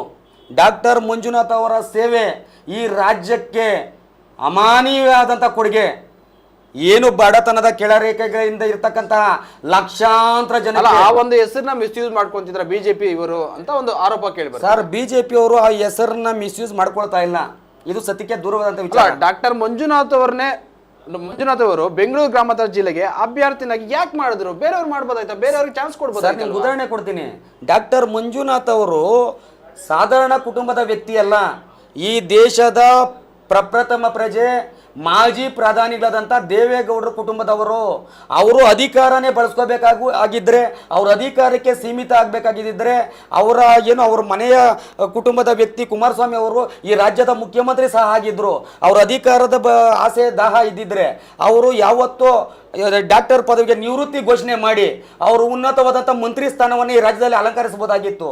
ಅಥವಾ ಇದು ಅವರ ಮಾವನವರ ಒಂದು ಪ್ರೇರಣೆಯಿಂದ ಅವ್ರ ಮಾವನವರ ಸಹಕಾರದಿಂದ ಉನ್ನತವಾದಂಥ ಪದವಿಯನ್ನು ಅವ್ರು ಯಾವತ್ತೋ ಪಡಿಬೋದಾಗಿತ್ತು. ಆದರೆ ಅವರಲ್ಲಿ ಇರ್ತಕ್ಕಂಥದ್ದು ನಿಸ್ವಾರ್ಥ ಸೇವೆ, ಜನರಿಗೆ ಮಾಡ್ತಕ್ಕಂತಹ ಒಳಿತಿನ ಆ ಮಾನವೀಯತೆಯ ದೃಷ್ಟಿಯಿಂದ ಅವರು ನಿವೃತ್ತಿ ಹೊಂದುವ ತನಕ ಯಾವುದೇ ಒಂದು ಪಕ್ಷದಲ್ಲಿ ಯಾವುದೇ ಒಂದು ಅಧಿಕಾರಕ್ಕೆ ಸೀಮಿತ ಆಗಬಾರ್ದು, ನಾನು ಜನರ ಸೇವೆಗೆ ಮಾಡುವಂತಹ ವ್ಯಕ್ತಿ, ಜನರ ಪ್ರೀತಿ ವಿಶ್ವಾಸ ಗಳಿಸಬೇಕು ಅಂತ ಅವ್ರು ನಿವೃತ್ತಿ ಹೊಂದುವ ತನಕ ಯಾವುದೇ ಒಂದು ಪಕ್ಷಕ್ಕೆ ಅವ್ರು ಸೇರ್ಪಡೆ ಆಗಲಿಲ್ಲ, ಯಾವುದೇ ಒಂದು ರಾಜಕೀಯದಲ್ಲಿ ಅವ್ರು ತೋರಿಸ್ಕೊಂಡಿರಲಿಲ್ಲ. ಡಾಕ್ಟರ್ ಮಂಜುನಾಥ್ ಅವರು ಈ ಬಾರಿ ಗೆದ್ರೆ ಸೆಂಟ್ರಲ್ ಮಿನಿಸ್ಟರ್ ಆಗ್ತಾರ? ಸರ್, ಖಂಡಿತ 100ಕ್ಕೆ 100% ಇದು ಸತ್ಯವಾದ ವಿಚಾರ. ಈಗ ತಾವು ನೋಡಿರ್ಬೋದು, ಈ ರಾಜ್ಯದಲ್ಲಿ ಇದ್ದಂತಹ ಈ ರಾಜ್ಯದಲ್ಲಿ ಒಂದು ಲೋಕಸಭಾ ಸದಸ್ಯರಾಗಿ ಸತತವಾಗಿ ಗೆದ್ದು ಇವತ್ತು ರಾಷ್ಟ್ರದಲ್ಲಿ ಕಾಂಗ್ರೆಸ್ನ ರಾಷ್ಟ್ರೀಯ ಅಧ್ಯಕ್ಷ ಆಗಿರ್ತಕ್ಕಂತಹ ಮಲ್ಲಿಕಾರ್ಜುನ್ ಸಾಹೇಬರ ಮಾಯೆಯಿಂದನೇ ಬಂದಿದೆ. ಈ ದೇಶದಲ್ಲಿ 400ಕ್ಕೂ ಹೆಚ್ಚು ಸೀಟ್ಗಳು BJP ಗೆಲ್ಲುತ್ತೆ ಅಂತ. ಆದರೆ ಇಲ್ಲಿನ ಲೋಕಸಭಾ ಸದಸ್ಯರು ಇವತ್ತು ಏನು ಹೇಳಿದ್ದಾರೆ, DK ಸುರೇಶ್ ಅವರು ಮಾಜಿ ಲೋಕಸಭಾ ಸದಸ್ಯರು, ಇವರು ಗೆದ್ದು 10 ವರ್ಷಗಳ ಇವ್ರ ಕೊಡುಗೆ ಈ ಒಂದು ಕ್ಷೇತ್ರಕ್ಕೆ ಶೂನ್ಯ. ಹಾಗೂ ಇವ್ರು ಗೆದ್ದರೂ ಸಹ ಅಲ್ಲಿ BJP ಸರ್ಕಾರ ಬರೋದ್ರಿಂದ ಇವರು ಯಾವುದೇ ಒಂದು ಪದವಿಯನ್ನು ಅಲಂಕರಿಸೋದಕ್ಕಾಗೋದಿಲ್ಲ. ಆದರೆ ನಮ್ಮ ಡಾಕ್ಟರ್ ಮಂಜುನಾಥ್ ಅವ್ರು ಗೆದ್ದರೆ ಅಲ್ಲಿ ಉನ್ನತವಾದಂತಹ ಆರೋಗ್ಯ ಸಚಿವರಾಗ್ತಾರೆ. ಇವತ್ತೇನು ನಮ್ಮ ಕರ್ನಾಟಕ ರಾಜ್ಯದಲ್ಲಿ ಬಡವರ ಪಾಲಿನ ಮನೆ ದೇವರಾಗಿ ಮಂಜುನಾಥನ ಇವತ್ತು ಧರ್ಮಸ್ಥಳದ 2ನೇ ಮಂಜುನಾಥ ಅನ್ನುವರಿಗೆ ಹೆಸರಿಗೆ ಹೊರತು ಪ್ರಖ್ಯಾತಿ ಹೊಂದಿದ್ದಾರೆ. ಇಡೀ ದೇಶದ ಜನತೆಗೆ ಅವರ ಮನೆಯ ಜ್ಯೋತಿ ಬೆಳೆಸುವ ನಿಟ್ಟಿನಲ್ಲಿ, ಒಂದು ತಾಯಂದಿರ ಅಕ್ಕ ತಂಗಿರ ತಾಳಿ ಮಾಂಗಲ್ಯ ಭಾಗ್ಯ ಉಳಿಸುವ ನಿಟ್ಟಿನಲ್ಲಿ ಇವರು ಆರೋಗ್ಯ ಸಚಿವರಾಗಿ ಇನ್ನೂ ದೇಶದಲ್ಲಿ ಉನ್ನತವಾದಂಥ ಸೇವೆ ಮಾಡ್ತಾರೆ, ಗೆಲ್ತಾರೆ ಅಂತ. DK ಸುರೇಶ್ ಅವರ ಮುಂದೆ ಡಾಕ್ಟರ್ ಮಂಜುನಾಥ್ ಅವರು ಪ್ರಬಲ ಅಭ್ಯರ್ಥಿನ? ಸರ್, ಪ್ರಬಲ ಅಭ್ಯರ್ಥಿ ಅಂದರೆ ಡಾಕ್ಟರ್ ಮಂಜುನಾಥ್ ಅವ್ರ ಮುಂದೆ DK ಸುರೇಶ್ ಅವರು ಪ್ರಬಲ ಅಭ್ಯರ್ಥಿ ಅಲ್ಲ ಅಂತ ನಾವು ಘಂಟಾಘೋಷವಾಗಿ ಹೇಳ್ತೇವೆ. ಯಾಕೆ ಸಾಕಷ್ಟು DK ಸುರೇಶ್ ಅವರು ಸಾಕಷ್ಟು ಅಭಿವೃದ್ಧಿ ಕೆಲಸ ಮಾಡಿದ್ದಾರೆ. ಈ ಅಭಿವೃದ್ಧಿ ಕೆಲಸಗಳು BJP ಅವ್ರ ಕಣ್ಣು ಕಾಣಿಸ್ತಾ ಇಲ್ವಾ? ಸರ್, ಅವರು ತಮ್ಮ ಆತ್ಮಸಾಕ್ಷಿಯಿಂದ ಇಲ್ಲ ತಾವು ಮಾಡಿರ್ತಕ್ಕಂಥ ಅಭಿವೃದ್ಧಿ ಕೆಲಸಗಳನ್ನ ಜನತೆಗೆ ತೋರ್ಪಡಿಸುವ ಮುಖಾಂತರ, ಈಗ ತಾವು ನೋಡಿರ್ಬೋದು, ಏನು 3 ಬಾರಿ ಶಾಸಕರಾಗಿದ್ದಂಥ ಶಿವಣ್ಣ ಅವರು ವಿಧಾನಸಭೆ ಚುನಾವಣೆ ಬಂದಂಥ ಸಂದರ್ಭದಲ್ಲಿ ಕಾವೇರಿ ನೀರು ಇವತ್ತೇನು ಸೂರ್ಯ ಸಿಟಿ 1ನೇ ಹಂತ 2ನೇ ಹಂತ 3ನೇ ಹಂತ ಇವತ್ತು 4ನೇ ಹಂತನೂ ಕಾಮಗಾರಿ ನಡೀತಾ ಇದೆ. ಸೂರ್ಯ ಸಿಟಿಯಿಂದ ಆನೇಕಲ್ ತಾಲೂಕಿಗೆ ಕಾವೇರಿ ನೀರು ಬಂತು ಹೊರತು ಇವರ ಕೊಡುಗೆ ಏನೂ ಇಲ್ಲ. ಈ ರಾಜ್ಯದಲ್ಲಿ ಸೂರ್ಯ ಸಿಟಿ ಮಾಡಿದಾಗ ಅದು ಸರ್ಕಾರದ ಒಂದು ಅಡಿಯಲ್ಲಿ ಬರ್ತಕ್ಕಂಥ ಯೋಜನೆ, ಸರ್ಕಾರ ಅದಕ್ಕೆ ನೀರು ಕೊಡಲೇಬೇಕು. ಅದರಿಂದ ಇವತ್ತು ಸೂರ್ಯ ಸಿಟಿ ಕಾವೇರಿ ನೀರು ಬಂದಿದೆ. ಆದರೆ ಯಾವುದೇ ಒಂದು 28 ಪಂಚಾಯಿತಿಗಳಲ್ಲಿ ಯಾವುದೇ ಒಂದು ಹಳ್ಳಿಗೆ ಕಾವೇರಿ ನೀರು ಬಂದಿಲ್ಲ. ಇದು ಸತ್ಯಕ್ಕೆ ದೂರವಾದಂಥ ವಿಚಾರ. ಅದೇ ರೀತಿ ಸುರೇಶ್ ಅವರು ಈ ತಾಲೂಕಿಗೆ ಅವ್ರ ಕೊಡುಗೆ ಏನೂ ಇಲ್ಲ. ಇವತ್ತೇನು ಇದು ನಾವು ರಸ್ತೆ ಮಾಡಿದ್ದೀವಿ ಅಂತ ಶಿವಣ್ಣ ಅವರು ಹೇಳ್ತಾ ಇದ್ದಾರೆ. ಈ ರಾಜ್ಯ ಸರ್ಕಾರದ ಕೊಡುಗೆ, ಲೋಕಸಭೆ ಸದಸ್ಯರಾಗಿ ಇವರು ಕೇಂದ್ರ ಸರ್ಕಾರದಿಂದ ಇವರು ಒಂದು ಗುಂಡು ಪಿನ್ ಅಷ್ಟು ಇವ್ರದ್ದು ಏನೇ ಒಂದು ಕೊಡುಗೆ ಇಲ್ಲ. ಹಾಗೆ ನೀವು ಹೇಳ್ತಾ ಇದ್ದೀರಾ ರಾಜ್ಯ ಸರ್ಕಾರದ ಕೊಡುಗೆ ಏನೂ ಇಲ್ಲ ಅಂತ. ಯಾಕಿಲ್ಲ? ಎಷ್ಟೊಂದು ಗ್ಯಾರಂಟಿ ಯೋಜನೆಗಳು ಕೊಟ್ಟಿದ್ದಾರೆ ಸರ್. ಕಾವೇರಿ ನೀರು ಕೊಟ್ಟಿದ್ದು ನಮ್ಮ BJP ಸರ್ಕಾರ ಇದ್ದಂಥ ಅವಧಿಯಲ್ಲಿ. ಇವತ್ತೇನು ರಾಜ್ಯ ಸರ್ಕಾರ ಗ್ಯಾರಂಟಿ ಕೊಡುಗೆಗಳು, ಏನು ಗ್ಯಾರಂಟಿ ಕೊಡುಗೆ ಕೊಟ್ಟಿದೆ? ಇವತ್ತೇನು ಮಹಿಳೆಯರಿಗೆ ಉಚಿತವಾಗಿ ಬಸ್ ದರ ಅಂತೇಳಿದ್ದಾರೆ, ಉಚಿತವಾಗಿ ಬಸ್ ದರ ಕೊಟ್ಟಿದ್ದಾರೆ. ಅದೇ ರೀತಿ ಬಸ್ ದರನ ಏರಿಸಿದ್ದಾರೆ. ಅದೇ ರೀತಿ ವಿದ್ಯುತ್ ಉಚಿತ ಅಂತೇಳಿದ್ದಾರೆ, ವಿದ್ಯುತ್ ದರ ಏರಿಸಿದ್ದಾರೆ. ಅಲ್ಲ, ಈಗ ಎಲ್ಲ ಒಂದ್ ಕಡೆ ಬಡವರಿಗೆ ಹೆಲ್ಪ್ ಆಗ್ತಿದೆ, ಅದೇ ರೀತಿ ಬಡವರಿಗೆ ಝೀರೋ ಒಂದು ಮೊತ್ತ ಬರ್ತಿದೆ. ಎಲ್ಲಿ ಸರ್? ಇದು ಇವತ್ತು ತಾವು ನೋಡಿಬೋದು, ಮದ್ಯದ ದರ ಯಥೇಚ್ಛವಾಗಿ ಏರಿಸಿಬಿಟ್ರು. ಮದ್ಯವನ್ನು ಸೇವನೆ ಮಾಡೋದು ಒಂದು ಕುಟುಂಬದ ಒಂದು ಇದು ಯಜಮಾನ ಇರ್ಬೋದು, ಆ ತಮ್ಮ ಇರ್ಬೋದು, ಅಣ್ಣ ಇರ್ಬೋದು, ಅವ್ರ ಮನೆಯ ದುಡ್ಡಂತಾನೆ ಅವರು ಮದ್ಯ ಸೇವನೆಗೆ ಬಳಸ್ತಾರೆ. ಅದನ್ನ ದುಡ್ಡಂತಾನೆ ಇವತ್ತು ಸರ್ಕಾರ ಇವತ್ತು ದುರುಪಯೋಗ ಪಡಿಸ್ಕೊತಾ ಇದೆ. ಅದೇ ರೀತಿ ಒಂದು ರೈತ ಒಂದು ಕಡು ಕುಟುಂಬದಿಂದ ಒಂದು ಹಸುವನ್ನು ಇಟ್ಕೊಂಡು ಜೀವನ ಮಾಡ್ತಾನೆ. ಇವತ್ತು ಹಾಲಿನ ದರವನ್ನು ಇಳಿಸ್ಬಿಟ್ರು. ರೈತರಿಗೆಲ್ಲದು ರೈತರ ಇವತ್ತು ನಮ್ಮ ಕೇಂದ್ರ ಸರ್ಕಾರದಿಂದ 6,000ವನ್ನು ನೇರವಾಗಿ ರೈತರ ಕುಟುಂಬಕ್ಕೆ ಸಂದಾಯ ಮಾಡ್ತಾ ಇದೆ ಅಕೌಂಟಿಗೆ. ನಮ್ಮ ರಾಜ್ಯ ಸರ್ಕಾರ BJP ಇದ್ದಾಗ 4,000 ಅದ್ರ ಜೊತೆಗೆ ಸೇರ್ಪಡೆ ಮಾಡಿಕೊಡ್ತಾ ಇತ್ತು. ಇವತ್ತು ಈ ಕಾಂಗ್ರೆಸ್ ಸರ್ಕಾರ ಆ 4,000ವನ್ನು ಮುಟ್ಗೋಲು ಮಾಡ್ಕೊಂಡಿದೆ. ಅಯೋಧ್ಯೆಯಲ್ಲಿ ರಾಮನ ಮಂದಿರ ಕಾಮಗಾರಿ ಇನ್ನು ನಡೀತಲೇ ಇದೆ. ಆದರೆ ತರಾತುರಿಯಲ್ಲಿ ಯಾಕೆ ಉದ್ಘಾಟನೆ ಮಾಡಿದ್ರು? ಇದೆಲ್ಲ ಚುನಾವಣೆ ಗಿಮಿಕ ಸರ್. ಅಯೋಧ್ಯೆ ಇನಾಗ್ರೇಷನ್ ಮಾಡಿದ್ದು ಯಾವಾಗ? ಈ ಚುನಾವಣೆ ಅನೌನ್ಸ್ ಆಗಿರೋದು ಯಾವಾಗ? ಆದರೆ ಆ ಒಂದು ಸಲ ಎಲೆಕ್ಷನ್ ಇದೆ, ಮುಂದೆ ಎಲೆಕ್ಷನ್ ಇದೆ ಅಂತ ಇನಾಗ್ರೇಷನ್ ಮಾಡಿದ್ದಾರೆ ಅಂತ ಒಂದು ಆರೋಪವು ಕೇಳಿ ಬರ್ತಿದೆ. ನಮ್ಮ ದೇಶ ಕಾಂಗ್ರೆಸ್ ಅವರು ಅದೇ ಹೇಳ್ತಿದ್ದಾರೆ, ಈ ಎಲೆಕ್ಷನ್ ಗಿಮಿಗೋಸ್ಕರ ಅಯೋಧ್ಯೆ ರಾಮ ಮಂದಿರ ಇನ್ನು ಕೆಲಸಗಳು ಸಾಕಷ್ಟು ಪೆಂಡಿಂಗ್ ಇದೆ. ಕಾಂಗ್ರೆಸ್ ಅವರು 370 ತೆಗೆದಿದ್ದು ಚುನಾವಣೆ ಗಿಮಿಕ್ಕು, ಇವತ್ತು ಮಹಿಳೆಯರಿಗೆ ಮೀಸಲಾತಿ ಕೊಟ್ಟಿದ್ದು ಚುನಾವಣೆ ಗಿಮಿಕ್ಕು, ಏನಿವತ್ತು ದೇಶದಲ್ಲಿ ಅಭಿವೃದ್ಧಿ ಕಾಣ್ತಾ ಇದೆ. 74 ವಿಮಾನ ನಿಲ್ದಾಣಗಳಿದ್ದಂತಹ ದೇಶವನ್ನ 149 ವಿಮಾನ ನಿಲ್ದಾಣಗಳನ್ನ ಸೃಷ್ಟಿ ಮಾಡುವ ರೀತಿಯಲ್ಲಿ ಉನ್ನತ ಮಟ್ಟಕ್ಕೆ ಅಯೋಧ್ಯೆ ವಿಚಾರಕ್ಕೆ ಬರೋಣ. ಈ ಅಯೋಧ್ಯೆ ಸಂಪೂರ್ಣವಾಗ್ಬಿಟ್ಟು ಎಲೆಕ್ಷನ್ ಆದ್ಮೇಲೆ ಮಾಡ್ಬೋದಾಯ್ತಲ್ಲ ಇನಾಗ್ರೇಷನ್, ಯಾಕೆ ಮಾಡಿದ್ರು ಸರ್? ನಮ್ಮ ದೇಶ ಹಿಂದುತ್ವದ ದೇಶ. ಹಿಂದೂ ಬಾಂಧವರೆಲ್ಲ ಒಗ್ಗೂಡಿ ಸೇರಿ ಹಿಂದೂ ಪುರಾಣದ ಪ್ರಕಾರ, ಇದ್ರ ಪ್ರಕಾರ ಅವರು ಯಾವುದು ಉತ್ತಮವಾದಂಥ ಗಳಿಗೆ, ಅಮೃತ ಗಳಿಗೆ, ಉತ್ತಮವಾದಂಥ ಗಳಿಗೆ ಅಂತ ಏನು ಇದು ಶಾಸ್ತ್ರ ಪುರಾಣಗಳೆಲ್ಲ ಒಳ್ಳೆ ದಿನವಂತ ರೂಪಿಸಿದ್ರು. ಆ ದಿನದಂದೇ ಆ ಅಯೋಧ್ಯೆಯ ಶ್ರೀರಾಮ ಪ್ರಭುವಿನ ಪ್ರಾಣ ಪ್ರತಿಷ್ಠೆ ಆಗಿದೆ. ಆದ್ಮೇಲೆ ಇರಲಿಲ್ವಾ ಸರ್? ಎಲೆಕ್ಷನ್ ಆದ್ಮೇಲೆ ಮಾಡ್ಬೋದಾಗಿತ್ತಲ್ವಾ ಸರ್? ಈಗ ನರೇಂದ್ರ ಮೋದಿಜಿ ಅವರು ಮೊದಲನೇ ಬಾರಿ ಈಗ ಪ್ರೆಸೆಂಟ್ ಎಲೆಕ್ಷನ್ ಇದೆ ಅಂತ ಹೇಳ್ಬಿಟ್ಟು ಈ ಒಂದು ಅಯೋಧ್ಯೆ ರಾಮ ಮಂದಿರ ಉದ್ಘಾಟನೆ ಮಾಡಿದ್ದಾರೆ ಅಂತ ಒಂದು ಸತತವಾಗಿ ಕೇಂದ್ರ ಸರ್ಕಾರ 15 ವರ್ಷಗಳಿಂದ ಮಾಡ್ಕೊ ಬಂದಿದೆ. 15 ವರ್ಷಗಳಿಂದ ಎಲೆಕ್ಷನ್ ಆಗ್ಲಿಲ್ವಾ? ಏನ್ ಈಗಲೇ ಎಲೆಕ್ಷನ್ ಆಗ್ತಾ ಇದೆಯಾ? ಈಗಲೇ ಮಾಡ್ಬೇಕು ಅನ್ನೋದೇನಿದೆ, ಮಾಡಬಾರ್ದು ಅನ್ನೋದು ಇವ್ರ ಉದ್ದೇಶ. ಇವರು ಈ ದೇಶದಲ್ಲಿ ಇನ್ನು ಕಾಮಗಾರಿಗಳು ಎಷ್ಟೋ ಇದೆಯಲ್ಲ ಅದನ್ನೆಲ್ಲ ಕಂಪ್ಲೀಟ್ ಮಾಡ್ಬಿಟ್ಟು ಮಾಡ್ಬೋದಾಗಿತ್ತಲ್ವಾ? ಬಿಜೆಪಿ ಸರ್ಕಾರ ಈಗಲೇ ಏನ್ ಮಾಡ್ಬೇಕು? ಈಗ 70 ವರ್ಷ ಇದ್ರಲ್ಲ ಕಾಂಗ್ರೆಸ್ ಸರ್ಕಾರ, 70 ವರ್ಷದಲ್ಲಿ ಇವ್ರನ್ನ ಮಾಡಬಾರ್ದು ಅಂತ ಹಿಡಿದಿಟ್ಟಿದ್ದವ್ರು ಯಾರು? ಮಾಡ್ಬೋದಾಗಿತ್ತಲ್ಲ ಅವರು. ಈಗೇನು ಈ ಲೋಕಸಭಾ ಸದಸ್ಯರು ಇದಾರಲ್ಲ, ಇವರೇ ನಮ್ಮ ಕನಕಪುರದಲ್ಲಿ ಹನುಮನ ಬೆಟ್ಟವನ್ನ ಅವರ ಒಂದು ಅಧಿನಾಯಕನ ಮೆಚ್ಚಿಸೋದಕ್ಕಾಗಿ ಯೇಸು ಶಿಲ್ಬೆ ನೀಡಕ್ಕೆ ಹೋಗಿದ್ರಲ್ಲ, ಹಾಗೆಲ್ಲೋಗಿತ್ತು ಇವ್ರಿಗೆ ಈ ಹಿಂದೂಗಳ ಮೇಲೆ ಇರ್ತಕ್ಕಂಥ ಪ್ರೀತಿ, ಇವತ್ತು ಹಿಂದೂ ವಾತ್ಸಲ್ಯ. ಹಾಗಿದ್ರೆ ಈಗ ಮುಸ್ಲಿಂ ಓಟು ಬೇಡ ಅಂತ ಕೆಲವೊಬ್ಬರು ಹೇಳ್ತಿದ್ದಾರೆ, ಬಿಜೆಪಿಗೆ ಮುಸ್ಲಿಂ ಸಮುದಾಯದ ಓಟುಗಳು ಬೇಡವಾ? ಸರ್, ಈಗ ನಮ್ಮಲ್ಲಿ ಇದೇ ತಾಲೂಕಲ್ಲಿ ತಾವು ನೋಡಿರ್ಬೋದು, ಕ್ರಿಶ್ಚಿಯನ್ ಓಟು ಬೇಡವಾ ನಿಮ್ಗೆ? ಸರ್, ಈಗ ನಾನು ಈ ಒಂದು ಇದರಲ್ಲಿ ಕಾಂಗ್ರೆಸ್ ಒಳಗೆ ಚಾಲೆಂಜ್ ಮಾಡ್ತೀನಿ. ಯಾಕೆ ನೀವು ಕೇಳಿ ಸರ್, ಒಂದು ರಾಜಕೀಯದಲ್ಲಿ ದ್ವೇಷ ಬೆಳೆಸೋದು ಈ ತಾಲೂಕಿನಲ್ಲಿ ಜಾತಿ ಅಂತ ಬೆಳೆಸ್ತಾ ಇದಾರಲ್ಲ ಬಿಜೆಪಿ ಅವರು, ಯಾಕೆ ಸರ್? ಜಾತಿ ಅಂತ ಏನಾದ್ರು ಇವತ್ತು ಹೊಡೆದಾಡುವ ಒಂದು ಮನಸ್ಥಿತಿಗೆ ಜಾತಿಗೆ ಒಂದು ತಂದಿಡುವ ಕೆಲಸ ಮಾಡ್ತಾ ಇದೆ ಅದು ಕಾಂಗ್ರೆಸ್ ಸರ್ಕಾರ. ಇವತ್ತೇನಾದ್ರೂ ಮುಸ್ಲಿಮ್ಸ್ ಅವ್ರಿಗೆ ಉನ್ನತವಾದಂಥ ಪದವಿಗಳನ್ನ ಕೊಟ್ಟಿದ್ದೀವಿ. ಇವತ್ತು ಈ ತಾಲೂಕಿನಲ್ಲಿ ಪುರಸಭೆ ಇರ್ಬೋದು, ನಗರಸಭೆ ಇರ್ಬೋದು, ಅದರಲ್ಲಿ ಸ್ಥಾನಮಾನ ಕೊಟ್ಟಿದ್ದೀವಿ, ಅವರಿಗೆ ಅಧಿಕಾರವನ್ನ, ಅಧ್ಯಕ್ಷರ ಸ್ಥಾನವನ್ನು ಕೊಟ್ಟಿದ್ದೀವಿ ಅಂದ್ರೆ ಪ್ರಪ್ರಥಮವಾಗಿ ನಮ್ಮ ಬಿಜೆಪಿ ಪಕ್ಷ ಅಂತ ಹೇಳೋಕೆ ಇಷ್ಟಪಡ್ತೀನಿ. ಓಕೆ, ಸ್ವಿಚ್ ಬ್ಯಾಂಕ್ ನಲ್ಲಿ ಇರುವಂತ ಬ್ಲಾಕ್ ಮನಿ ತರ್ತೀನಿ ಅಂತ ಹೇಳಿದ್ರು, ಮೋದಿ ಹೇಳಿಕೆ ಕೊಟ್ಟಿದ್ರು, ಎಲ್ಲಿಗೆ ಬಂತದು? ಸರ್, ಈಗ ತಾವು ನೋಡಿರ್ಬೋದು, ಹಳೆಯ ಒಂದು ನೋಟುಗಳನ್ನು ಬ್ಯಾನ್ ಮಾಡುವ ಮುಖಾಂತರ ಈ ದೇಶದಲ್ಲಿ ಇರ್ತಕ್ಕಂತಹ ಬ್ಲಾಕ್ ಮನಿ ಏನಿದ್ರು, ಈ ಲಂಚಾಕೋರ ಭ್ರಷ್ಟಾಚಾರರು ಕೋಟ್ಯಾನು ಏನು ಲೂಟಿ ಮಾಡಿದ್ರು, ಇದನ್ನೆಲ್ಲ ತಿಳಿದ್ರಲ್ಲ, ಇದನ್ನೆಲ್ಲ ತಿಳಿದಾಗ ಈ ದೇಶದಲ್ಲಿ ಪರಿವರ್ತನೆ ಕಾಣಲಿಲ್ವಾ?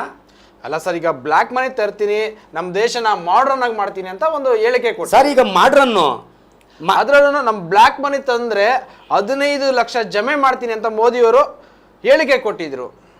ಸರ್, ಈಗ ಕಾಂಗ್ರೆಸ್ ಅದೇ ಆರೋಪ ಮಾಡ್ತಿದೆ. ಸರ್, ಈಗ 15 ಲಕ್ಷ ಅಂದ್ರಲ್ಲ, ಸಿದ್ದರಾಮಯ್ಯನವರು ಅದೇ ಆರೋಪ ಮಾಡ್ತಿದ್ದಾರೆ. ಸರ್, ಈಗ 15 ಲಕ್ಷ ಜನಕ್ಕೆ ಕೊಡ್ತೀವಿ ಅಂತ ಮೋದಿ ಹೇಳಿದ್ರು ಅಂತ ಹೇಳ್ತಾ ಇದ್ರಲ್ಲ, 15 ಲಕ್ಷ ಅಲ್ಲ, ಅವರ ವಂಶ ಪರಂಪರೆ ಮುಂದಿನ ಪೀಳಿಗೆಗೆ 15 ಕೋಟಿ ಆದಷ್ಟು ಅನುದಾನವನ್ನ ಇವತ್ತು ನಮ್ಮ ಕೇಂದ್ರದ ನರೇಂದ್ರ ಮೋದಿಜಿ ಅವರು ಕೊಡುಗೆ ಕೊಟ್ಟಿದ್ದಾರೆ. ಇವರು 15 ಲಕ್ಷ ಅಲ್ಲ, 15 ಕೋಟಿ ಇವತ್ತು ಒಂದೊಂದು ವ್ಯಕ್ತಿಗೆ ಉಳಿತಾಯ ಆಗುವ ನಿಟ್ಟಿನಲ್ಲಿ ಅವರು ಅಭಿವೃದ್ಧಿ ಪಡಿಸಿದ್ದಾರೆ. ಅದರಲ್ಲಿ ಪ್ರತಿಯೊಬ್ಬರು 0 ಬ್ಯಾಲೆನ್ಸ್ ಅಕೌಂಟ್ ತೆರೀರಿ, ಅದಕ್ಕೆ 15 ಲಕ್ಷ ಹಾಕ್ತೀನಿ ಅಂತ ಒಂದು ಸಂದೇಶ ಸಹ ಬಂದಿತ್ತು. ಸರ್, ಆ ಸಂದೇಶವನ್ನ ಇವರು ತಪ್ಪು ಸಂದೇಶ ಕೊಟ್ಟಿರ್ತಾರೆ.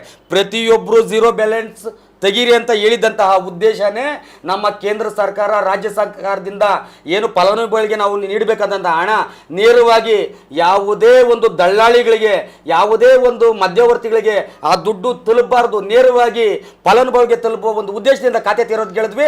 ಇವತ್ತು ನೇರವಾಗಿ ನಮ್ಮ ಕೇಂದ್ರ ಸರ್ಕಾರ, ರಾಜ್ಯ ಸರ್ಕಾರ ಕೊಡ್ತಕ್ಕಂಥ ಹಣ ಫಲಾನುಭವಿಗಳಿಗೆ ಅಕೌಂಟ್ಗೆ ನೇರವಾಗಿ ತಲುಪ್ತಾ ಇದೆ. ಇವತ್ತು ಅದೇ ಖಾತೆಗಳನ್ನು ಬಳಸ್ಕೊಂಡು ಇವತ್ತೇನು ಸಿದ್ದರಾಮಯ್ಯನವರು ಸರ್ಕಾರ, ನಾವು ಅಕ್ಕಿ ಪರ್ಚೇಸ್ ಮಾಡೋದಕ್ಕೆ ನಮ್ಮಲ್ಲಿ ಹಣವಿಲ್ಲ, ನಾವು ಅಕ್ಕಿ ಬದಲು ರೇಷನ್ ಬದಲು ಬಡವರಿಗೆ 75 ರೂಪಾಯಿ ಕಾಸುವನ್ನ ಕೊಡ್ತಾ ಇದ್ದೀವಿ ಅಂತ ಇವತ್ತೇನಾದರೂ ಆ ಹಣವನ್ನ ತಲುಪಿಸ್ತಾ ಇದ್ದಾರೆ ಅಂದ್ರೆ ಅದು ನಾನು ನರೇಂದ್ರ ಮೋದಿ ಅವರು ಕೊಟ್ಟಿರ್ತಕ್ಕಂತಹ ಒಂದು ಅಕೌಂಟ್ಗೆ ಅವ್ರು ತಲುಪಿಸ್ತಾ ಇರೋದು. ಅಲ್ಲ, ಇದೇ ಸಿದ್ದರಾಮಯ್ಯನವರು ಕೇಂದ್ರ ಸರ್ಕಾರಕ್ಕೆ ಮನವಿ ಮಾಡಿದೆ, ನಮ್ಗೆ ಅಕ್ಕಿ ಕೊಡಿ, ನಾವು ದುಡ್ಡು ಕೊಡ್ತೀವಿ ಅಂತ. ಅದೇ ಮೋದಿ ಅವರು ಈಗ 29 ರೂಪಾಯಿ ಅಕ್ಕಿ ಮಾರ್ತಿದ್ರಲ್ಲ ಕೆಜಿ, ಈಗ ಎಲ್ಲಿಂದ ಬಂತು? ಸರ್, ಇದೇ ಸಿದ್ದರಾಮಯ್ಯ ಅವರು ಎಲ್ಲಿ ಚುನಾವಣೆ ಸಂದರ್ಭದಲ್ಲಿ ಪ್ರಣಾಳಿಕೆ ಬಿಟ್ಟಿದ್ರು, ನಾನು ಗೆದ್ರೆ 10 kg ಫ್ರೀ. ಈಗ ಕೊಡ್ತಿದಾರಲ್ವಾ ಈಗ ಏನೋ ಸರ್ ಒಂದು ನಿಮಿಷ, ಈಗ ಇದೇ ಸಿದ್ದರಾಮಯ್ಯ ನಾವು ಗೆದ್ರೆ 10 kg ಫ್ರೀ, ರಾಮಕ್ಕ ನಿನ್ಗೂ ಫ್ರೀ, ಶ್ಯಾಮಕ್ಕ ನಿನ್ಗೂ ಫ್ರೀ. ಈಗ ಇದೇ ಸಿದ್ದರಾಮಯ್ಯನವರು ಕೇಂದ್ರ ಸರ್ಕಾರ ಕೇಳಿದ್ರು ನಮ್ಗೆ ಅಕ್ಕಿ ಕೊಡಿ ನಾವು ದುಡ್ಡು ಕೊಡ್ತೀವಿ ಅಂತ, ಕೊಡ್ಬೋದಾಗಿತ್ತಲ್ವಾ? ಇವ್ರಿಗೆ 29 ರೂಪಾಯಿ ಅಕ್ಕಿ ಈಗ ಎಲ್ಲಿಂದ ಬಂತು ಸರ್? ಈ ಒಂದು ಆಶ್ವಾಸನೆ ಸಿದ್ದರಾಮಯ್ಯ ಫ್ರೀ ಆಗಿ ಕೊಡ್ತಿದ್ದಾರೆ. ಈ ಒಂದು ಪ್ರಣಾಳಿಕೆಯನ್ನ, ಇದೊಂದು ಆಶ್ವಾಸನೆಯನ್ನ ವಿಧಾನಸಭೆ ಚುನಾವಣೆಯಲ್ಲಿ ಸಿದ್ದರಾಮಯ್ಯನವರು ಜನಗಳಿಗೆ ಮಾಹಿತಿ ಕೊಟ್ಟಿದ್ದು ಕೇಂದ್ರ ಸರ್ಕಾರ ಅಲ್ಲ, ಸಿದ್ದರಾಮಯ್ಯನವರು ಮಾಹಿತಿ ಕೊಟ್ಟು ಸಿದ್ದರಾಮಯ್ಯನವರು ಇವತ್ತು ಏನು ಯೋಜನೆಯನ್ನು ಜಾರಿ ತರೋದಕ್ಕೆ ವಿಫಲ ಆಗಿ ಇವತ್ತು ಜನರಿಗೆ ಆಹಾರವನ್ನು ತಲುಪಿಸೋದ್ರಲ್ಲಿ ವಿಫಲ ಆಗಿ ಇವತ್ತು ನೇರ ನೈತಿಕ ಹೊಣೆ ಹೊತ್ತು ಬಡವರಿಗೆ ನಾನು ತಪ್ಪು ಸಂದೇಶವನ್ನು ಕೊಟ್ಟೆ, ಇವತ್ತು ಆಹಾರ ಕೊಡೋದ್ರಲ್ಲಿ ವಿಫಲ ಆಗಿದ್ದೀನಿ, ನಾನು ಮಾಡಿರ್ತಕ್ಕಂಥದ್ದು ತಪ್ಪು ಅಂತ ಅವರು ನೈತಿಕ ಹೊಣೆ ಹೊತ್ತು ಇವತ್ತು ರಾಜೀನಾಮೆಯನ್ನು ಕೊಡಬೇಕು. ಇಲ್ಲ ಕೇಂದ್ರ ಸರ್ಕಾರಕ್ಕೆ ಆಲ್ರೆಡಿ ಮನವಿ ಮಾಡಿದ್ರು ನಮ್ಗೆ ಅಕ್ಕಿ ಕೊಡಿ ಸರ್. ಕೇಂದ್ರ ಸರ್ಕಾರ ನಾವು ಹಸಿವು ಜಾಸ್ತಿ ಇದೆ, ಕೇಂದ್ರ ಸರ್ಕಾರ ನಾವು ಮೊದಲಿಂದ ಹಾಗಿದ್ರೆ ಕೇಂದ್ರ ಸರ್ಕಾರಕ್ಕೆ ಅಕ್ಕಿ ಎಲ್ಲಿ ಬಂತು 29 ರೂಪಾಯಿ ಮಾರೋದಕ್ಕೆ? ಸರ್, ಕೇಂದ್ರ ಸರ್ಕಾರದಿಂದ ನಾವೇನು ಮೊದಲಿಂದ ಯೋಜನೆ ತಗೋಬರ್ತಾ ಇದೀವಿ, ಯಾವುದು ಕುಂಠಿತ ಮಾಡಲಿಲ್ಲ. ಇವತ್ತು ಕೇಂದ್ರ ಸರ್ಕಾರ ಒಂದು ರಾಜ್ಯಕ್ಕೆ ಸೀಮಿತವಾದಂಥ ಸರ್ಕಾರ ಅಲ್ಲ, ಎಲ್ಲ ರಾಜ್ಯಗಳಿಗೂ ಏನು ಅವರು ಆಶ್ವಾಸನೆ ಕೊಟ್ಟಿದ್ರು, ಏನು ವಿಶ್ವಾಸವನ್ನು ವ್ಯಕ್ತಪಡಿಸಿದ್ರು ಅದನ್ನ ನೇರವಾಗಿ ನಡ್ಕೊಳ್ತಾ ಇದ್ದಾರೆ. ಒಂದು ಕರ್ನಾಟಕಕ್ಕೆ ಸೀಮಿತವಾದಂಥ ಸರ್ಕಾರ ಅಲ್ಲ ಕೇಂದ್ರ ಸರ್ಕಾರ, ಭಾರತ ಸರ್ಕಾರ ಇಡೀ ಎಲ್ಲ ರಾಜ್ಯಗಳಿಗೂ ನೇರವಾಗಿ ಏನು ತಲುಪಬೇಕು ಅದನ್ನು ತಲುಪಿಸ್ತಾ ಇರತಕ್ಕಂಥ ಪ್ರಪ್ರಥಮ ಪ್ರಜೆ ಅಂದ್ರೆ ಅದು ನರೇಂದ್ರ ಮೋದಿಜಿ. ಆದ್ರೆ ಸರಿಸಮಾನವಾಗಿ ನೋಡ್ಬೇಕಾಗಿರೋ ಕರ್ತವ್ಯ ಕೇಂದ್ರ ಸರ್ಕಾರದ್ದು. ಒಂದಿಷ್ಟು ತಾರತಮ್ಯ ನಡೀತಿದೆ. ಈಗ ಎಕ್ಸಾಂಪಲ್ ತಗೊಳ್ಳಿ, ನಮ್ಮ ರಾಜ್ಯದ ತೆರಿಗೆ ಹಣ ಬೇರೆ ರಾಜ್ಯದಲ್ಲಿ ಯೂಸ್ ಮಾಡ್ತಿದ್ದಾರೆ. ಸರ್, ತಮಗೆ ಒಂದು ಉದಾಹರಣೆ ಕೊಡ್ತೀನಿ, ಹೇಳಿ. ಇವತ್ತು ಬೆಂಗಳೂರು, ಕರ್ನಾಟಕ ರಾಜ್ಯದಲ್ಲಿ ಬೆಂಗಳೂರು ನಗರದಲ್ಲಿ ಬರ್ತಕ್ಕಂತಹ ತೆರಿಗೆ ಇಡೀ ರಾಜ್ಯದಲ್ಲಿ ಯಾವ ಮೂಲೆಯಲ್ಲೂ ಬರಲ್ಲ. ಆದರೆ ಇವತ್ತು ಇರ್ತಕ್ಕಂಥದ್ದು ಕಾಂಗ್ರೆಸ್ ಸರ್ಕಾರ, ಉಸ್ತುವಾರಿ ಸಚಿವರು ಇರ್ತಕ್ಕಂಥದ್ದು ಕಾಂಗ್ರೆಸ್ ಅವರೇ. ಆದರೆ ಬೆಂಗಳೂರು ತೆರಿಗೆ ಬಂದಿರತಕ್ಕಂಥ ತೆರಿಗೆ ಹಣವನ್ನು ಬೆಂಗಳೂರಿಗೆ ನೀವು ಡೆವಲಪ್ಮೆಂಟ್ ಮಾಡಿ ಬೇರೆ ಕಡೆ ನಾವು ಕೊಡಲ್ಲ ಅಂತ ಹೇಳಿದ್ರೆ ಕರ್ನಾಟಕಕ್ಕೆ ಆಗುತ್ತಾ? ಆಗಲ್ವಲ್ಲ? ಆಗಲ್ಲ ಅನ್ನೋದಿಲ್ಲ. ಈಗ ನಮ್ಮ ರಾಜ್ಯ ತೆರಿಗೆ ಹಣ ಇಲ್ಲಿ ಖರ್ಚು ಮಾಡ್ಬೋದು, ಇಲ್ಲಿ ಡೆವಲಪ್ಮೆಂಟ್ ಮಾಡ್ಬೋದಲ್ಲ, ಇನ್ನು ಹೆಚ್ಚಾಗಿ ಡೆವಲಪ್ಮೆಂಟ್ ಮಾಡ್ಬೋದಲ್ಲ. ಈಗ ನಮ್ಮ ರಾಜ್ಯದಲ್ಲಿ ಅಂತಾರಾಷ್ಟ್ರೀಯ ವಿಮಾನ ನಿಲ್ದಾಣ ಬೇರೆ ಯಾರು ಇದ್ರ ಬಗ್ಗೆ ಆರೋಪ ಮಾಡಿಲ್ಲ, ಡಿ ಕೆ ಸುರೇಶ್ ಅವರು ಮಾತ್ರ ಕೇಳಿದ್ದಾರೆ. ಸರ್, ಈಗ ಡಿ ಕೆ ಸುರೇಶ್ ಅವರು ಆರೋಪ ಮಾಡಿದಾರಲ್ಲ, ಈಗ ನಮ್ಮ ರಾಜ್ಯದಲ್ಲಿ ಬೆಂಗಳೂರನ್ನು ಡೆವಲಪ್ ಮಾಡಿದಂಥ ಅಂತಾರಾಷ್ಟ್ರೀಯ ವಿಮಾನ ನಿಲ್ದಾಣ ನಿರ್ಮಾಣ ಮಾಡಿದ್ದು ಯಾರು? ಅದನ್ನ ಡೆವಲಪ್ ಮಾಡಿರ್ತಕ್ಕಂಥದ್ದು ಯಾರು? ಇವತ್ತು ಏನು ನಾವು ರೈಲ್ವೆ ಯೋಜನೆಗಳು ಉನ್ನತ ಮಟ್ಟಕ್ಕೆ ಕೊಂಡೋಗಿರೋಂಥದ್ದು ಯಾರು? ಇವತ್ತು ಬೆಂಗಳೂರು ಟು ಇದು ಮೈಸೂರು ಈ ರಾಷ್ಟ್ರೀಯ ಹೆದ್ದಾರಿ ಅಭಿವೃದ್ಧಿ ಪಡಿಸಿರ್ತಕ್ಕಂಥದ್ದು ಯಾರು? ಇದೆಲ್ಲ ಯಾವ ಕೊಡುಗೆ? ಇವೆಲ್ಲ ಇದು ನಮ್ಮ ತೆರಿಗೆ ದುಡ್ಡನ್ನು ತಾನೇ ಕೇಂದ್ರ ಸರ್ಕಾರದಿಂದ ಕೊಟ್ಟಿರ್ತಕ್ಕಂಥದ್ದು. ಓಕೆ ಸರ್, ಆಲ್ ರೈಟ್, ಇರಲಿ. ನಮ್ಮ ತಾಲೂಕಿನ ವಿಚಾರಕ್ಕೆ ಬರೋಣ. ಈಗ ಆನೇಕಲ್ನ JDS MLA ಅಭ್ಯರ್ಥಿಯಾಗಿದ್ದಂಥ KP ರಾಜು ಅವರು ಬಿಜೆಪಿಗೆ ಸೇರ್ಪಡೆಯಾಗಲು ಮೊನ್ನೆ ಒಂದಷ್ಟು ಹೋಗಿದ್ರಂತೆ, ಗೊತ್ತಿಲ್ಲ. ಕಾಂಗ್ರೆಸ್ಗೆ ಸೇರ್ಪಡೆಯಾಗ ಇದ್ರ ಬಗ್ಗೆ ಏನು ಹೇಳ್ತೀರಾ ಸರ್? ಈಗ KP ರಾಜು ಅವ್ರದ್ದು ವೈಯಕ್ತಿಕವಾದಂಥ ವಿಚಾರ. ಈಗ ಅವರು ನಮ್ಮ ಬಿಜೆಪಿಯಲ್ಲಿ ಇರ್ತಕ್ಕಂಥ ಸದಸ್ಯತ್ವನೂ ಅವ್ರಿಗಿಲ್ಲ, ಬಿಜೆಪಿಯಲ್ಲಿ ಅವರು ಸೇರ್ಪಡೆನೂ ಆಗಿರಲಿಲ್ಲ. ಅಲ್ಲ, ಎಲ್ಲ ಒಂದು ಕಡೆ ಬಿಜೆಪಿ ಮತ್ತು JDSಗೆ ಏನಾದರೂ ಒಂದು ವೈಯಕ್ತಿಕ ದ್ವೇಷ ಇದೆಯಾ ತಾಲೂಕಿನಲ್ಲಿ? ಸರ್, ತಾಲೂಕಿನಲ್ಲಿ ಯಾವುದೇ ದ್ವೇಷ ಇಲ್ಲ. ಮತ್ತೆ ಏನಕ್ಕೆ ಹೋದ್ರು ಅವರು? ಸರ್, ಅದು ಅವ್ರ ವೈಯಕ್ತಿಕವಾದಂಥ ವಿಚಾರ. ಈಗ ಬಿಜೆಪಿ ಕಾಂಗ್ರೆಸ್ ಅನ್ಯೂನ್ಯತೆಯಿಂದ ಅಣ್ಣ ತಮ್ಮಂದ್ರ ರೀತಿ ಹೋಗಬೇಕು ಅಂತ ರಾಜ್ಯದಲ್ಲಿ ಕೇಂದ್ರದಲ್ಲಿ ಅದು ಅವರು ತೀರ್ಮಾನ ಮಾಡಿ ಇವತ್ತು ಒಂದು ಅಭ್ಯರ್ಥಿಯನ್ನು ಘೋಷಣೆ ಮಾಡಿ ಎರಡು ಪಕ್ಷ ಅನ್ಯೂನ್ಯತೆಯಿಂದ ರಾಜ್ಯದಲ್ಲಿ ಹೋಗ್ತಾ ಇದ್ದೇವೆ. ಆದರೆ ಅವರು ವೈಯಕ್ತಿಕವಾಗಿ ಅವರು ಬೇರೆ ಪಕ್ಷಕ್ಕೆ ಸೇರ್ಪಡೆ ಆದರೆ ನಮ್ಮ ಪಕ್ಷಕ್ಕೂ ಅದಕ್ಕೆ ಸಂಬಂಧ ಇಲ್ಲ. ಮತ್ತೆ ಕಾರ್ಯಕ್ರಮ ಏನು ಕರೆಸಿದ್ರಲ್ಲ ಅವರು? ಸರ್, ಕಾರ್ಯಕ್ರಮದಲ್ಲಿ ಸನ್ ಪ್ಯಾಲೇಸ್ ನಲ್ಲಿ ಅತ್ತಿಬೆಲೆ ಚಂದಾಪುರ ಅತ್ತಿಬೆಲೆ ಸೆಂಟ್ರಲ್ ಇರುವಂತಹ ಸನ್ ಪ್ಯಾಲೇಸ್ ಕಾರ್ಯಕ್ರಮಕ್ಕೆ ಕರೆಸಿದ್ರು. ಸರ್, ಸನ್ ಪ್ಯಾಲೇಸ್ ಕಾರ್ಯಕ್ರಮದಲ್ಲಿ ಏನು ನಮ್ಮ ಇವತ್ತು ಲೋಕಸಭಾ ಅಭ್ಯರ್ಥಿ ಇದ್ದಾರೆ ಡಾಕ್ಟರ್ ಮಂಜುನಾಥ್ ಅವರು, ಅವರ ಮುಖಾಂತರ ಒಂದು ಇದು ಸಭೆಯನ್ನು ಇಟ್ಕೊಂಡಿದ್ದೀವಿ. ಆದರೆ ಸಭೆಗೆ ಅದರಲ್ಲಿ ಬಿಜೆಪಿ ಅವರು ಬಂದಿದ್ರು, JDS ಅವರು ಬಂದಿದ್ರು. ಅದು ಕಾಮನ್ ಆಗಿತ್ತು. ಒಪ್ಪಂದದ ಜೊತೆಗೆ ಒಂದಷ್ಟು ಮನಸ್ಸಿನ ದ್ವೇಷ ಇದೆ. ಸರ್, ತಮಗೂ ಗೊತ್ತಿರ್ತಕ್ಕಂಥ ವಿಚಾರ. ರಾಜ್ಯದಲ್ಲಿ ಈಗ ತಾವೇ ನೋಡ್ಬೋದು, CM ಸಿದ್ದರಾಮಯ್ಯ ನೋಡಿದ್ರೆ DK ಶಿವಕುಮಾರ್ಗಾಗಲ್ಲ, DK ಶಿವಕುಮಾರ್ ನೋಡಿದ್ರೆ ಸಿದ್ದರಾಮಯ್ಯನಾಗಲ್ಲ. ಪಕ್ಷ ಅಂದಾಗ ಎಲ್ಲ ಒಂದೇ, ಎಲ್ಲ ಅವ್ರ ವೈಯಕ್ತಿಕ. ಮತ್ತೊಮ್ಮೆ ಮೋದಿ ಗೆದ್ರೆ ರಾಜ್ಯದ ಜನತೆಗೆ ಏನೆಲ್ಲ ನಿರೀಕ್ಷೆಗಳು ಇಟ್ಕೊಳ್ಬಹುದು? ಸರ್, ಈಗ ತಾವು ಒಂದು ಉತ್ತಮವಾದಂಥ ಪ್ರಶ್ನೆಯನ್ನು ಕೇಳಿದ್ರಿ. ಓಕೆ, ಇವತ್ತು ಏನು 41 ಒಂದೇ ಮಾತರಂ ರೈಲು ಮೂಲಕ 2047ನೇ ಇಸ್ವಿ ಹೊತ್ತಿಗೆ 45,000 ರೈಲು ಸೇವೆಗಳನ್ನು ಚಾಲನೆ ಕೊಡುವ ಉದ್ದೇಶದಿಂದ ಇವತ್ತು ನನ್ನ ನೆಚ್ಚಿನ ನರೇಂದ್ರ ಮೋದಿಜಿಯವರು ಪಣ ತೊಟ್ಟಿದ್ದಾರೆ. ಅದೇ ರೀತಿ ತಾವು 2014ನೇ ಇಸ್ವಿ ಹೊತ್ತಿಗೆ ದಿನಕ್ಕೆ ಒಂದು 12 ಕಿಲೋಮೀಟ್ರು ರಸ್ತೆ ಅಭಿವೃದ್ಧಿ ಆಗ್ತಾ ಇತ್ತು. ಅದರ ವೇಗ ಇವತ್ತು ದಿನಕ್ಕೆ 37 ಕಿಲೋಮೀಟ್ರು ನಿರ್ಮಾಣ. ಅದು ಕಳೆದ 10 ವರ್ಷಗಳಿಂದ 166 ಲಕ್ಷ ಕಿಲೋಮೀಟ್ರು ರಾಷ್ಟ್ರೀಯ ಹೆದ್ದಾರಿ ಏನಾದರೂ ನಿರ್ಮಾಣ ಮಾಡಿದರೆ ಅದು ನಮ್ಮ ನೆಚ್ಚಿನ ನರೇಂದ್ರ ಮೋದಿಜಿ ಈ ದೇಶದ ಪ್ರಧಾನಮಂತ್ರಿಗಳ ಕೊಡುಗೆ. ಅದೇ ರೀತಿ 3,28,00,000 ಕಿಲೋಮೀಟ್ರು, 1 ಲಕ್ಷ 2 ಲಕ್ಷ ಅಲ್ಲ, 3,28,00,000 ಕಿಲೋಮೀಟ್ರು ಗ್ರಾಮೀಣ ಅಭಿವೃದ್ಧಿ ರಸ್ತೆಗಳನ್ನ ಇವತ್ತೇನಾದರೂ ಅಭಿವೃದ್ಧಿ ಪಡಿಸಿದರೆ ಅದು ಕೇಂದ್ರ ಸರ್ಕಾರದ ಕೊಡುಗೆ. ಇಷ್ಟೆಲ್ಲ ಯೋಜನೆಗಳ ರೂಪುರೇಷೆ ಮಾಡಿರ್ತಕ್ಕಂತಹ BJP ಸರ್ಕಾರ ಮುಂದಿನ ದಿನಗಳಲ್ಲಿ ಅಧಿಕಾರಕ್ಕೆ ಬಂದರೆ ಈ ದೇಶವನ್ನು ಇವತ್ತು ಪ್ರಪಂಚದಲ್ಲಿ ತಾವು ನೋಡ್ತಾ ಇರ್ಬೋದು. ಯಾವುದೇ ಒಂದು ದೇಶಕ್ಕೆ ಹೋದರೂ ಮೋದಿಜಿಯವರು ಕೊಡ್ತಾ ಇರ್ತಕ್ಕಂಥ ಬೆಲೆ ನಮ್ಮ ಒಂದು ದೇಶಕ್ಕೆ, ಭಾರತ ದೇಶಕ್ಕೆ ಇರ್ತಕ್ಕಂತಹ ಒಂದು ವಿಶ್ವಾಸ, ಇವತ್ತು ಹೆಗ್ಗಳಿಕೆ ಇನ್ನೂ ಉನ್ನತ ಮಟ್ಟಕ್ಕೆ ಹೋಗಿ ಇಡೀ ಪ್ರಪಂಚಕ್ಕೆ ಒಂದು ದಾರಿದೀಪವಾಗುವಂತಹ ಒಂದು ದೇಶ ಭಾರತ ಅನ್ನೋದರಲ್ಲಿ ಸಂಶಯ ಇಲ್ಲ. ಸರ್, ಈಗ ಅವ್ರಿಗೆ ಮಾತಾಡೋದಕ್ಕೆ ಅವರಲ್ಲಿ ಅಭಿವೃದ್ಧಿ ಇಲ್ಲ. ಈಗ BJPಯ ಮಂತ್ರವೇ ಅಭಿವೃದ್ಧಿ. ನಾವೇನೆಲ್ಲ ಅಭಿವೃದ್ಧಿ ಮಾಡಿದ್ದೀವಿ. ಈಗ ತಾವು ಉದಾಹರಣೆ ತಗೋಬೋದು. ನಮ್ಮ ತಾಲೂಕಲ್ಲಿ 28 ಪಂಚಾಯತ್ ಇದೆ. ಶಾಸಕ ಇವತ್ತು ಏನು ಇವರೆಲ್ಲ ಗ್ಯಾರಂಟಿ ಘೋಷಣೆ ಮಾಡಿದ್ರು. ಕರ್ನಾಟಕ ರಾಜ್ಯದಲ್ಲಿ ಕಾಂಗ್ರೆಸ್ನ ಸರ್ಕಾರ ಇವತ್ತು ಯಾವುದೇ ಒಂದು ಶಾಸಕರಿಗೆ ಅನುದಾನ ಕೊಡುವಲ್ಲಿ ವಿಫಲ ಆಗ್ತಾ ಇದೆ. ಇವತ್ತು ನಮ್ಮ ಗ್ರಾಮ ಪಂಚಾಯಿತಿಯಲ್ಲಿ ಏನಿವತ್ತು 14 ಫೈನಾನ್ಸು 15 ಫೈನಾನ್ಸ್ ಅಂತ ಕರಿತೀವಿ, ಅದು ಕೇಂದ್ರ ಸರ್ಕಾರದ ಹಣ. ಆ ಕೇಂದ್ರ ಸರ್ಕಾರದ ಹಣ ಬಂದು ಅದು ಒಂದು ಕಾರ್ಯಕ್ರಮಗಳು ಚಾಲನೆಯಾಗಿ ಎಲ್ಲೆಲ್ಲ ಗುದ್ಲಿ ಪೂಜೆಗಳು ಗ್ರಾಮ ಪಂಚಾಯತಿ ಸದಸ್ಯರು ಮಾಡ್ತಾರೆ. ಅಲ್ಲೆಲ್ಲ ಶಾಸಕರು ಬರೋದು, ಲೋಕಸಭಾ ಸದಸ್ಯರು ಬರೋದು, ಗುದ್ಲಿ ಪೂಜೆ ಮಾಡೋದು, ನಮ್ಮ ಅನುದಾನ ಅಂತ ಸುಳ್ಳು ಆರೋಪ ಮಾಡ್ತಾ ಇರ್ತಕ್ಕಂತಹದ್ದು ಅದು ಕಾಂಗ್ರೆಸ್ ಅವರ ಬುದ್ಧಿ. BJPಯಲ್ಲಿ ಹಿರಿಯ ಮುಖಂಡರು ಬಂಡಾಯ ಹೋಗ್ತಿದ್ದಾರೆ, ಯಾಕೆ ಸರ್? ಆಮೇಲೆ BJPನಲ್ಲಿ ನರೇಂದ್ರ ಮೋದಿಜಿ ಅವರ ನಾಯಕತ್ವ ಪಡೆದ ಮೇಲೆ ಈಶ್ವರಪ್ಪ ಅವರು ನಾನು ಇಂಡಿಪೆಂಡೆಂಟ್ ಆಗಿ ಸ್ಪರ್ಧೆ ಮಾಡ್ತೀನಿ ಅಂತ ಒಂದು ಹೋಗ್ತಿದ್ದಾರೆ, ಯಾಕೆ ಸರ್? ಇವಾಗ ತಾವು ನೋಡಿರ್ಬೋದು, ನಮ್ಮ ನರೇಂದ್ರ ಮೋದಿಜಿ ಅವರ ಕೊಡುಗೆ ಈ ದೇಶದಲ್ಲಿ ಒಂದು ಕೊಡುಗೆ, ಅಭಿವೃದ್ಧಿ, ಅವರ ಒಂದು ಆಡಳಿತ ಬಂದ ಮೇಲೆ ಅತ್ಯಂತ ತೀರ ಕಡುಬಡವ ಕಟ್ಟ ಕಡೆಯ ಕಾರ್ಯಕರ್ತನು ಈ ದೇಶದ ಪ್ರಪ್ರಥಮ ಪ್ರಜೆ ಆಗಬೇಕು ಅನ್ನುವ ಒಂದು ಕನಸನ್ನ ಹಾಗೂ ಹಣಬಲ, ಜನಬಲ ಹಾಗೂ ತೋಳಬಲ ಇದ್ದರೆ ಮಾತ್ರ ರಾಜಕೀಯದಲ್ಲಿ ಉನ್ನತವಾದಂಥ ಸ್ಥಾನಮಾನ ಸಿಗಬೇಕು ಅಂತ ಏನೆಲ್ಲ ಅರ್ತಿದ್ರು, ಇದನ್ನೆಲ್ಲ ಸುಳ್ಳು ಅನ್ನುವ ನಿಟ್ಟಿನಲ್ಲಿ BJP ಹಿರಿಯರನ್ನ ಕಡೆಗಣನೆ ಮಾಡ್ತಿದ್ದಾರೆ ಅಂತ ಒಂದು ಆರೋಪ ಸಹ ಬರ್ತಿದೆ. ಸರ್, ಈಗ ತಮಗೂ ಗೊತ್ತಿರ್ಬೋದು, ಸತತವಾಗಿ 4 ಬಾರಿ 5 ಬಾರಿ ಶಾಸಕರಾಗಿ, ಸಚಿವರಾಗಿ ಉನ್ನತವಾದಂಥ ಹುದ್ದೆಗಳನ್ನ ಅಲಂಕರಿಸಿ ಪುನಃ ಅವ್ರಿಗೆ ಆ ಒಂದು ಅಧಿಕಾರ ಬೇಕು ಅನ್ನೋದು ಅದು ಅವರ ಸ್ವಾರ್ಥ. ಅದು ಯಾವುದೇ ಒಂದು ಸ್ವಾರ್ಥ ಇರಬಾರ್ದು ಅಂತಲೇ ಹೋದ್ಸಲ ವಿಧಾನಸಭಾ ಎಲೆಕ್ಷನಲ್ಲಿ ನಾವು ಇಷ್ಟೊಂದು ಅಂತರದಲ್ಲಿ ಸೋಲೋದಕ್ಕೆ ಉದಾಹರಣೆ ಅದು ಆಗಿರ್ಬೋದು. ಯಾಕಂದರೆ ನಮ್ಮ ಜಗದೀಶ್ ಶೆಟ್ಟರ್ನ ಇರ್ಬೋದು, ಉನ್ನತವಾದಂಥ ದೊಡ್ಡ ದೊಡ್ಡ ವ್ಯಕ್ತಿಗಳನ್ನೇ ತಾವು ಈ ಚುನಾವಣೆಯಿಂದ ದೂರ ಸರಿಬೇಕು, ಹೊಸಬರಿಗೆ ಸದಾವಕಾಶ ಮಾಡಿಕೊಡ್ಬೇಕು ಅಂತ ಒಂದು ಕರೆ ಕೊಟ್ಟಿದ್ದರು. ಆದ್ದರಿಂದ ಎಲ್ಲ ಇವತ್ತು ಇದಾಯಿತು. ಇವತ್ತು ತಾವು ನೋಡಿರ್ಬೋದು, ಜಗದೀಶ್ ಶೆಟ್ಟರ್ ಅವ್ರು ಮಾಡಿರ್ತಕ್ಕಂಥದ್ದು ಅವರ ಇದು ನಮ್ಮದು ತಪ್ಪು ಅಂತ ಅವ್ರಿಗೆ ಮನವರಿಕೆಯಾಗಿ ಇವತ್ತು ನಮ್ಮ ಪಕ್ಷದಲ್ಲೇ ಬಂದು ಉಳ್ಕೊಂಡಿದ್ದಾರೆ. ಓಕೆ ಸರ್, ಕೊನೆಯದಾಗಿ ನಮ್ಮ ವೀಕ್ಷಕರಿಗೆ ಏನು ಹೇಳೋದಕ್ಕೆ ಬಯಸ್ತೀರಾ?